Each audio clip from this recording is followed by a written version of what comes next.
Rhodes for about 5 months now, and I have decided that it is the weirdest school ever. I've been to university, I've been to college, and Rhodes is just so completely different. I have such a hard time trying to explain to people exactly what even goes on there. So in today's video, I have decided to give you the 10 weirdest things that happen at Rhodes that don't happen at normal schools. And even though most of these things are contributing to my education and I do love them, some days I really hate them. Number 1, dance parties. I usually do not have a problem with this. And I'm not talking about dance parties like after class or going out for drinks with fellow students to blow off some steam. I'm saying dance parties any time of the day. Someone will just put on some music. Sometimes it's the teacher to help shift the energy and get us out of a funk, or if we're feeling really blue or just kind of stuck and lethargic. The other day we did the YMCA. Number 2, I cry all the time. It sucks.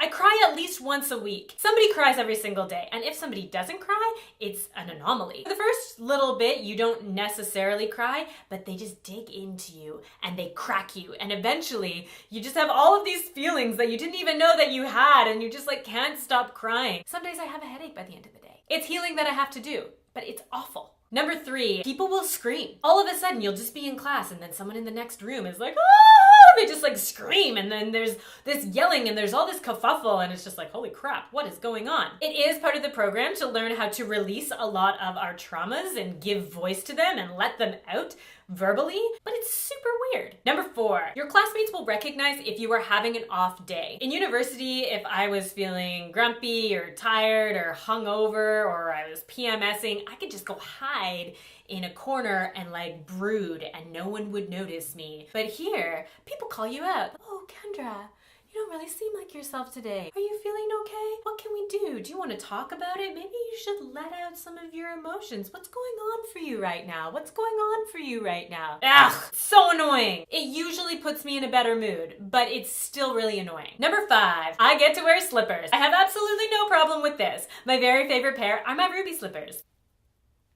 Number 6, arts and crafts days are seen as mandatory and healing. So I have no problem with arts and crafts. I actually really like it. Sometimes it just doesn't really feel like I'm in school. I'm sitting on the floor and I'm cutting out pictures from Canadian Living magazine, just being like, I have hopes and dreams. I end up with a beautiful vision board or some of my art therapy, which I've shared with you, but it just doesn't really feel like school. It kind of feels like grade 1, actually, but like, not grown-up school. Number 7, your classmates get to know a lot about your personal life. And I'm not talking about like, oh, I went out last night, or like, my parents are divorced. What I mean is that they understand I will get very upset and feel rejected if I do not receive verbal affirmation due to the fact that I developed a limiting belief as a child that if I did not meet people's expectations, I was not deserving of love. They also know that sometimes I sacrifice my own needs to meet my partner's needs because I have the need to be in an intimate relationship in which I feel like I am meeting the needs of my partner. And so even though sometimes I do resent sacrificing my own needs, it's actually very selfishly fulfilling a deep down need that I have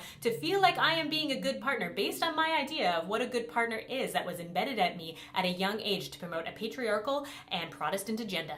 Number 8, we play games. I have absolutely no problem with games. I love them. It's just like sometimes I don't actually know if we're learning anything. I'm like, it feels like we just played Heads Up all week. Number 9, the teachers actually care about you. And this is not a bad thing. I like not feeling like a number like I did in university. It's just weird that they know about when I've had a quarrel with my partner, or they know all my whole family history, and they know when I'm on my period. It's like, that's a bit much. And number 10, some days I don't know what I learned. We get into these big discussions and someone's upset about something and we all give them empathy and we try to give them some questions and we dig into it, and then they feel a little bit less upset about it even though we haven't really fixed the problem, and then they have homework and they're going to try this new thing. But then in that whole process something came up for somebody else and now they're feeling triggered and they have all this stuff coming up, and then someone else is having a realization about a thought pattern that they never recognized before, and all of a sudden it's coming to fruition right now, and I leave the day thinking,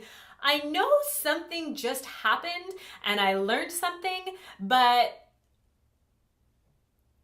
I have no idea what it is. That's all I have for you today for a little lesson and a touch of insight about Rhodes. We are having an open house on Thursday, August the 24th from 5 until 7. I will be there along with a whole host of other staff and students that will be there to answer any questions that you may have. You can check out the link below for more information about that, or feel free to message me. Hopefully I'll see you there. Otherwise, I will see you next week.